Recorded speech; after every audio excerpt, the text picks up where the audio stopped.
way to our garden plot, self-seeded. That is so cool.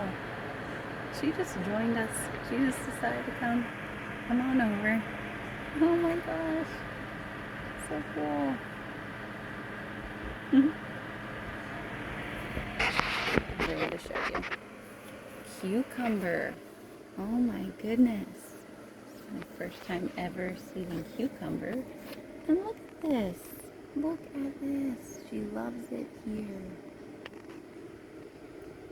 She loves it here. Wowza. So incredible. More from the garden. Welcome to my garden. I didn't plant these here either.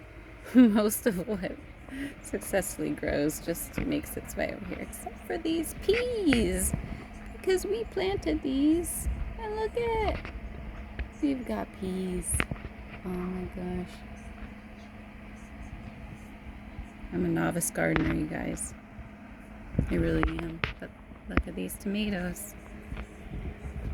I've grown some tomatoes before and some peppers, but really feel honed in.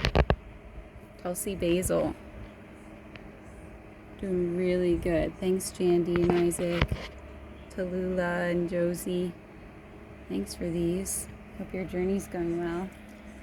We nibble our lemon balm a little too much.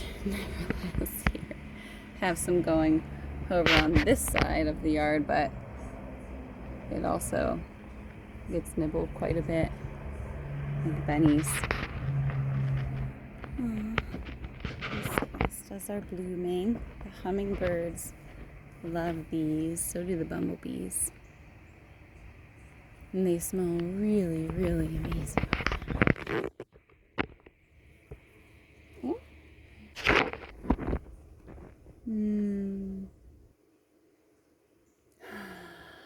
That's so nice. So lovely. Oh boy, daydreaming out here a little bit.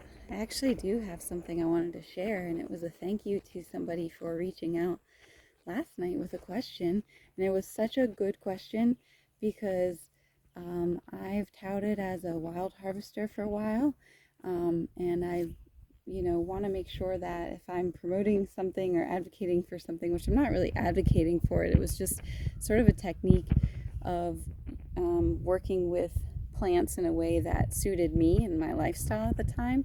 So I'm not saying that everyone should just be wild harvesting plants for making the working with plants. If you have space and you have a garden, like there's so much you can communicate with the plants on so many different ways over such an extended period of time with just a few things. Some raspberries over here. Ooh, looking delicious. Can you see them? Red. Oh, it's such a sunny day. So nice. Oh, and St. John's wort. This one's self-seeded in the yard, and this is a new patch that I didn't know existed.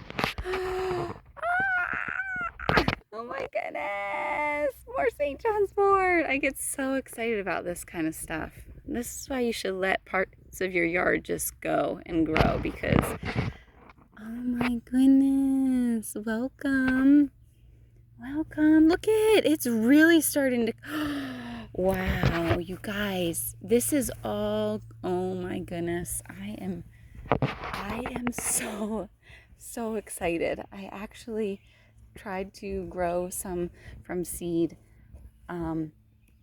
So the yard had a complete transformation last fall, and the owner of the property, who lives in this house here, clear cut a bunch of trees, some tall oaks, and a whole bunch of trees over here. I'll show you stuff that lead kind of to the road over on this side of the yard. See all that clearing?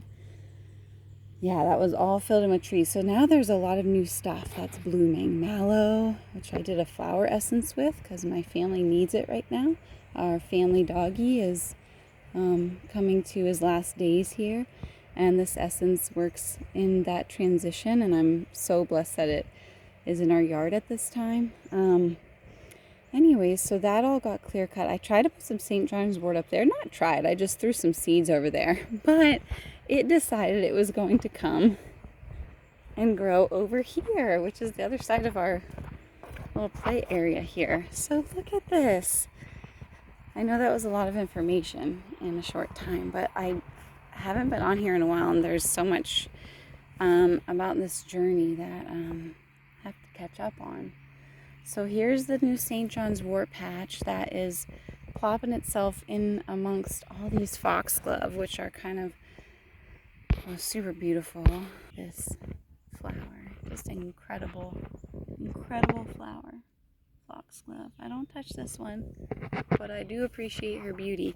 And all these yellow ones that came this year too into the yard. Most of them were purple in the past. Now we have the yellow variety of foxglove too. So back to this amazing question. It was that this person had found some Indian pipe in the forest and said that they had never tinctured it before, and wondered what I had thought, what my 2 cents was.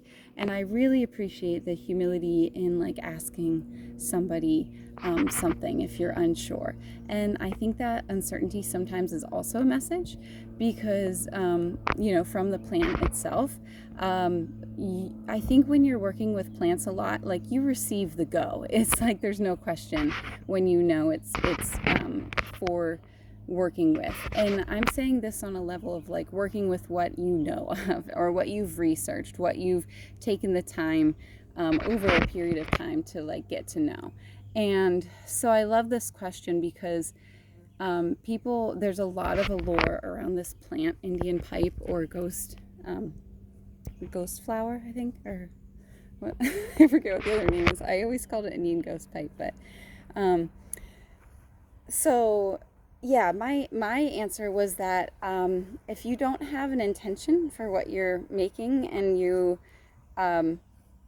uncertain about it, then I wouldn't do it. I wouldn't tincture that. And not only because you don't have the certainty, but also because Indian pipe is a compromised plant.